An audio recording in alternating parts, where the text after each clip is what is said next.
F.A. South, Florence Street off Leeds Road, Bradford, your Decoralit paint and wallpaper stockist. Ample parking and open Monday to Saturday, 8 till 5. On May Day holiday, take the children for a real treat at your local Kentucky Fried Chicken. It's finger-licking good.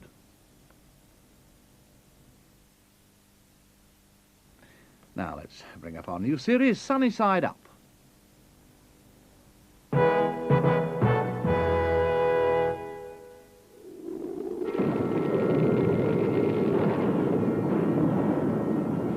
Disasters.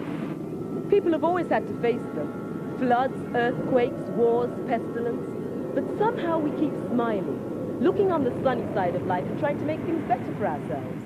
So here's Sunnyside Up, a new program about some of the good things in life. Sunnyside up, the world is smiling, shining for happiness. Sunnyside up, no use in crying, dying, to tell you that we got the sun. Yeah, we're gonna shine, so sunny, thumbs up, thumbs up, thumbs up.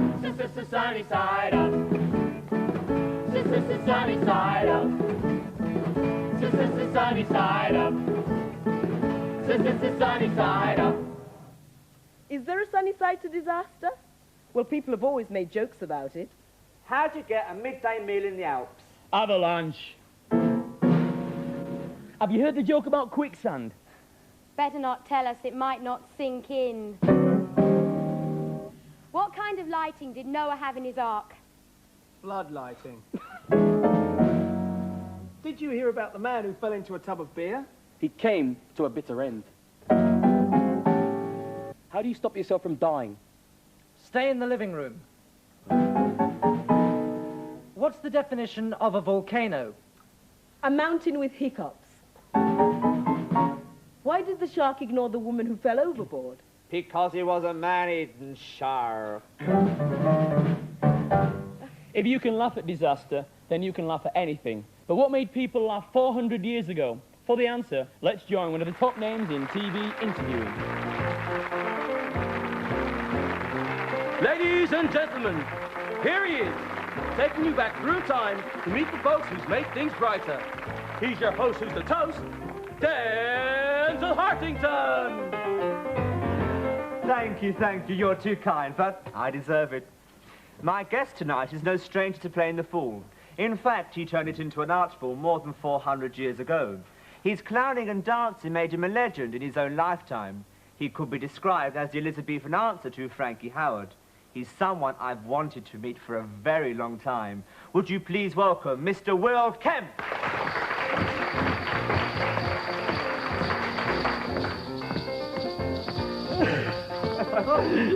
What an entrance and what an outfit. Do you like it? That rings a bell. No, seriously, Denzel, this is the gear I wore when I danced all the way from London to Norwich. Ah, yes, we'll come to that later. But first, I'd like to ask you about the early stages of your career. Well, no, the early stages were made of wood. No, what I meant exactly was, could you tell me what was an Elizabethan fool? Oh, well, 400 years ago, a fool was someone who had a good wit. Someone who could make people laugh. I see, a sort of jester. That's what I was. Jester. And you were quite a favourite with royalty. Oh, that's right, Denzel.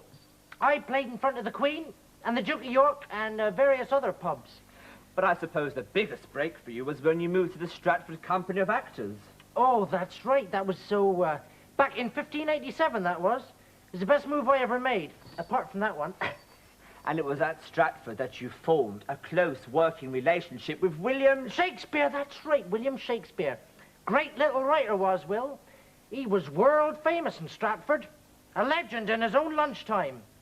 And he was quite a wild lad as well, you know. He was known as the Bard of Avon. Really? Oh, he was Bard from the Nag's Head, Bard from the Coach and Horses.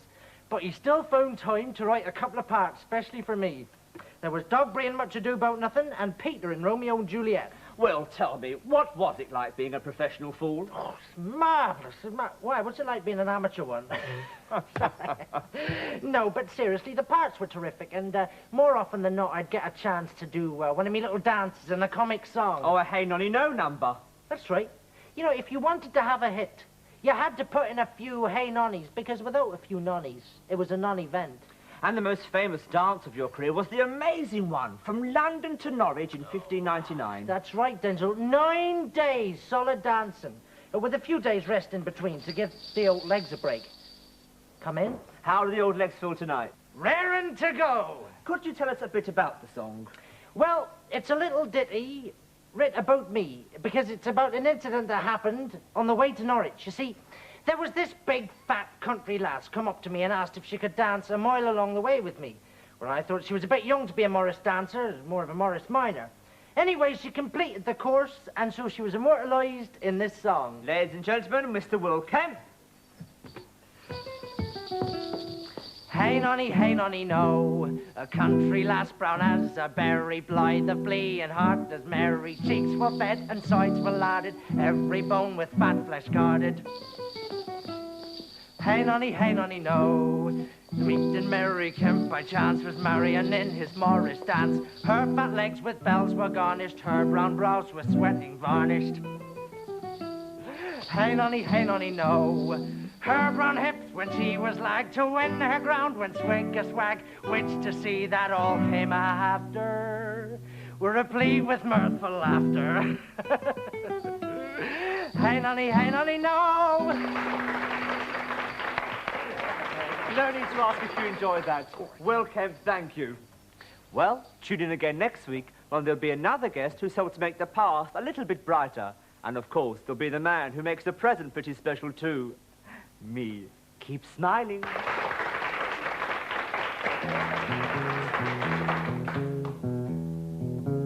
Sure some fancy move, that guy Will Kemp, huh? Yeah, why, he's just as sprightly as a turtle in a whiskey still. Yeah, he'll be a wild hootenanny. The main attraction, Duke, main attraction. Why, he turned it into a hey nonny hoot nanny. Woo, wait! Woo! Hey, give it some don't there, Duke, old boy. Woo, woo, woo. That's what I call dancing. Well, it ain't what I call dancing. It's what I call the cram. And it's not just funny men who make life that little bit brighter. What about all the gadgets and inventions we take for granted? Have you ever stopped to ask yourself where we would be without electric kettles? Record players? Refrigerators? Tin cans? Rabbit hutches? Rabbit hutches? Or hot water bottles? And where would we all be without one certain item that didn't even exist at one time? There's one near you right now. We might take it for granted, but not everybody does. Far through the trackless waste of outer space, beyond the tiny borders of Earth's galaxy, on the distant planet of Zirconia, lives a race of beings, the most intelligent life form in the universe. Their location? Space, the final front room, the space shuttle. Their mission? To unravel the mysteries of man's invention.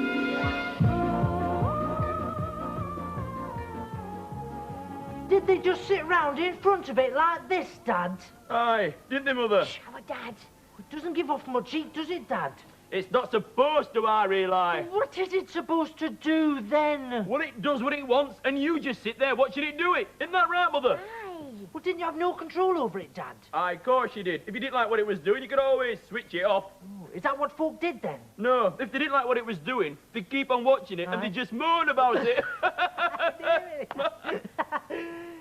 They did some funny things for pleasure in them days, didn't they, Dad? Hey, I don't know that it was pleasure. Folk used to reckon it killed the art of conversation. Isn't that right, Mother? Don't reckon it did, though, else why would folk have watched it? Oh. Well, did they keep it on all the time, Dad? In a lot of houses they did, except when it weren't working, of course, though. And then what did they do? Well, they grumble a bit. Aye. And they go over to it. Aye. And they hit it. Don't you dare, I realise. That's dangerous, is that? Dad, after they did it, did that make it work again? Did it eggers like? Hey, Eli, sometimes to try and make it work, they climb on top of the roof and twiddle with a bit of wire next to the chimney. And did that make it work? No, usual, it made it worse. Oh, Dad. Well, I don't know what they saw in it, Dad. Do you? No, it were a load of rubbish.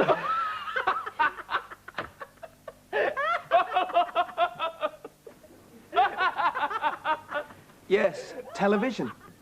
The Shuttleworths may think it were a load of rubbish, But did you know, on average, we watch over 5 hours of it every single day?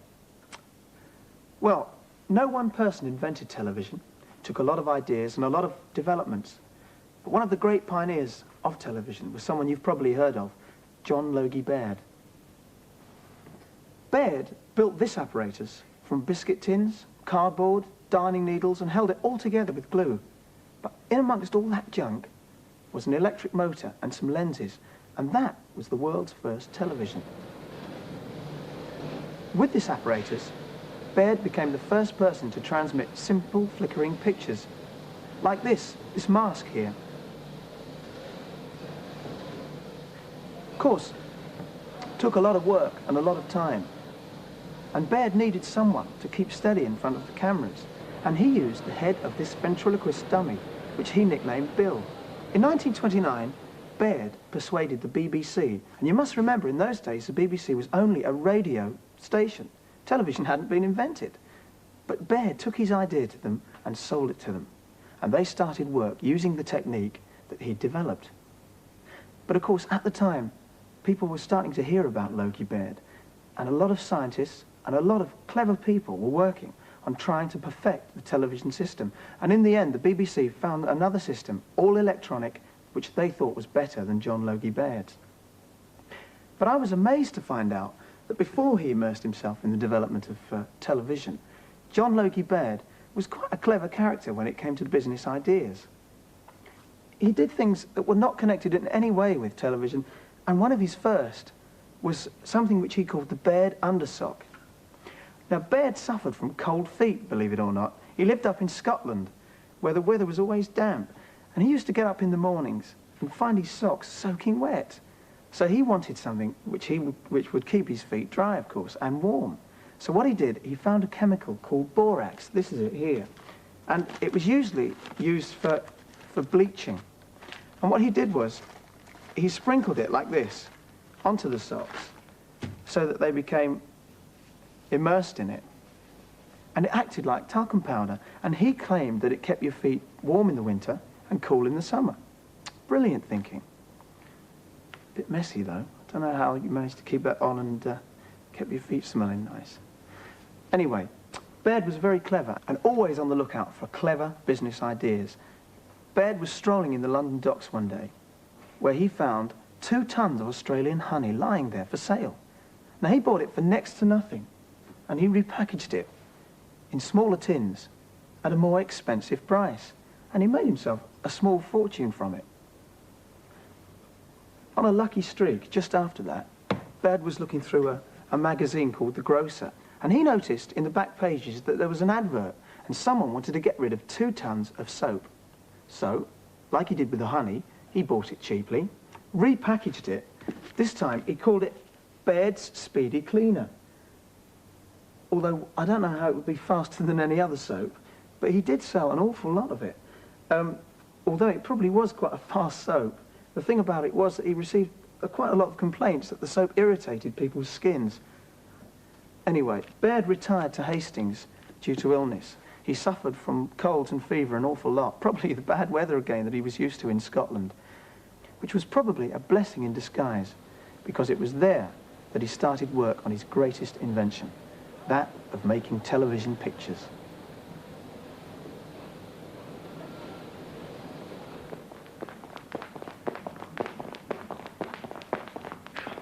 Throughout history, people have gone for crazy crazes. Well, no one knows why. But one day, you've never heard of it. And the next day, it's the in thing. And just as quickly as it comes, it goes. But one thing that keeps on going and going and going, it's this, skipping. Now, I do this because I play a lot of sports and it keeps me fit. But one thing I discovered only recently, that in America, it's all the rage.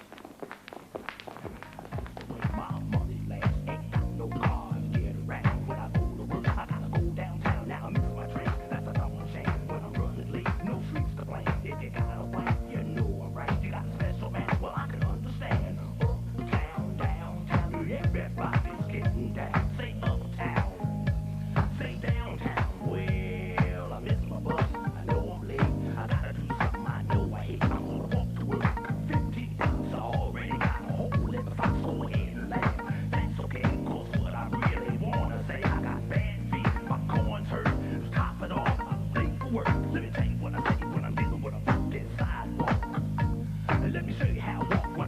my funky walk. Let me tell you what I say when I'm living with a funky sidewalk. I say,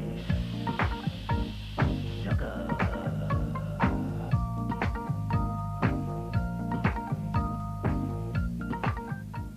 Well, Herbie may get his kicks from skipping, but I always say you can't beat a good song. So, here's Liz. She's going to sing a song she's written herself. We're all going to join in with her, and it's called What a Beautiful Day. What a beautiful day for doing what you wanna. A beautiful day for being on your own. A beautiful day for doing what you wanna do. You know it's up to you to do what you wanna do. It's the best time of your life. Don't ever throw it away. Use your time as it were your last. You know it's the only way.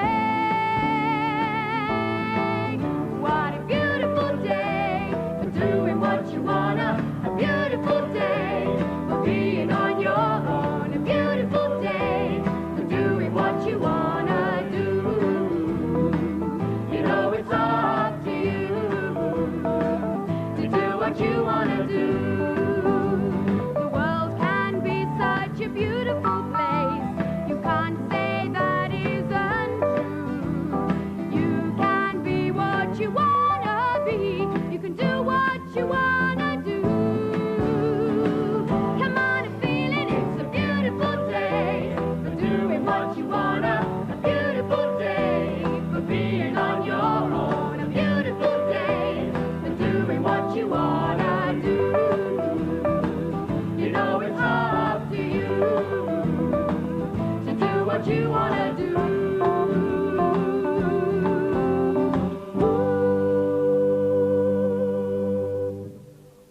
And now, from the vaults of time, world of tombs, mummies, and mysterious goings-on,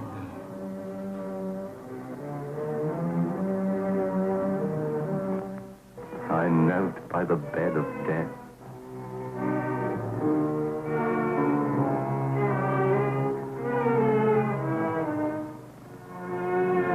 My father's last farewell.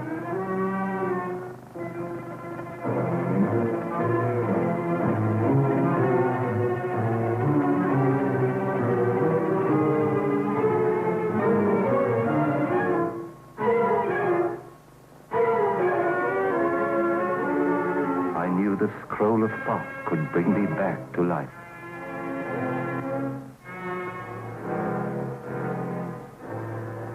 I dared the god's anger and stole it. If you took away the horror and the fantasy of that film, you'd be left with something like this. It's an Egyptian mummy case. Well, in fact, it's the lid of an Egyptian mummy case. Nevertheless, it's over 3,000 years old. It's so beautiful, and yet it was never meant to be seen after the burial. You can see, for instance, how superbly the decoration is. Look at these people and these animals. Notice the detail, it's absolutely immaculate. And these marks, they're called hieroglyphics, and they were the ancient Egyptian form of writing. This mummy case was probably part of the coffin of a priest. For a dead person to survive a journey beyond death, he was provided with all sorts of things. For instance, furniture, jewellery, books, religious charms to keep away any evil spirits, also food, and even his favourite wines. All these were buried alongside the coffin. I have always been amazed by the ancient Egyptian era, ever since I first went to the Leeds Museum with the school. Just for old time's sake, let's have another look at this beautiful object that they left behind 3,000 years ago.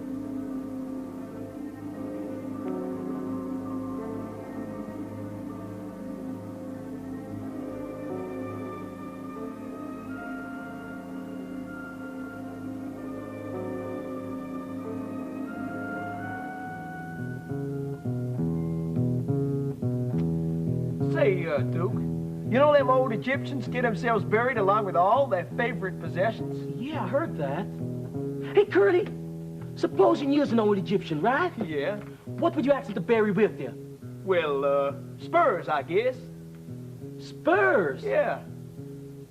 Hey, Curly, you're darn crazy. If you think you're going to get the whole football team in that casket with you... And now for our last item, food.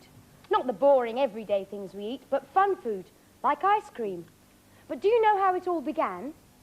Well, thousands of years ago, the Chinese used snow mixed with fruit juice to make ice cream, and they stored it underground, a sort of primitive refrigerator. Several hundred years later, a famous Venetian explorer called Marco Polo went to China and brought the recipe back to Italy. In the 17th century, ice cream reached England. Charles I loved it so much that he paid his chef £20 every year for the rest of his life to keep the recipe a secret. And £20 in those days would be worth around about £800 now. Over the years, ice cream makers have experimented with over 100 different flavours, but the old ones are still the favourites. Guess what they are? They're vanilla, strawberry and chocolate in that order. And if you're wondering what goes into it, it's made with cream, milk, sugar, flavouring, perhaps a few eggs. People in this country eat their way through 300 million litres of ice cream every year. That's enough to fill 92 Olympic-sized swimming pools.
Hey, Curly, you know what I can use me right now? I'm a god to know, Duke. A great big ice cream cone with an enormous chocolate flake stuck straight in there. 99, huh? No, just one will do me for starters.